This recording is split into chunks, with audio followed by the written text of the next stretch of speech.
Hello and welcome to Michael's Minty Music for today. Today we review Billy Joel's 1977 album, The Stranger. It's pretty good. It's one of his most popular albums, although in terms of his overall album quality, I think it's a little bit more middle of the road. This is the track listing, and these are the tracks I added to my playlist, 7 out of 9, so everyone but 2. This album's really good. Although it's a bit short, and a lot of these songs are a bit overplayed in my opinion. But they got overplayed because they're really good, and they work pretty well together. This album's generally a bit slower than some of Joel's other albums, although it still flows pretty well.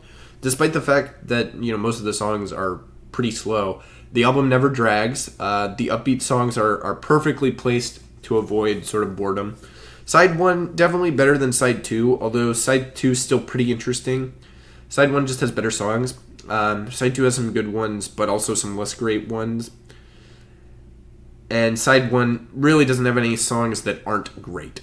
I will say, though, Everybody Has a Dream is one of Billy Joel's greatest album endings. Very evocative, and a great way to end the album. Definitely a standout here.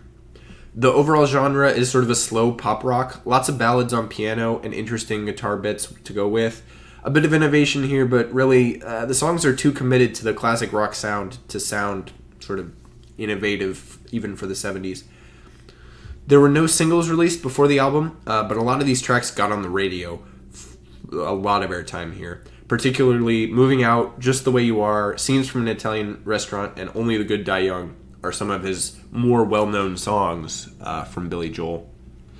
My favorite track here, though, probably Vienna. It's one of Billy Joel's best slow songs, and I've loved it since high school. Scenes from an Italian Restaurant is also very good, but I've heard it too much, so it goes to Vienna here. I rank this album 6th out of Billy Joel's 13 albums, so the bottom of the top half. This ranking is really difficult. I definitely think The Stranger is better than 52nd Street and Below, and I don't think it's better than the top 3, Glass Houses, Piano Man, and River of Dreams. I personally like the sound of the Nylon Curtain better. It's more of a new wave, but I think the quality is similar. Between Turnstiles and The Stranger is really close, and ultimately, it just comes down to the songs on Turnstiles being less played. And I don't know them as well, so they sound newer and more interesting than most of the songs on The Stranger.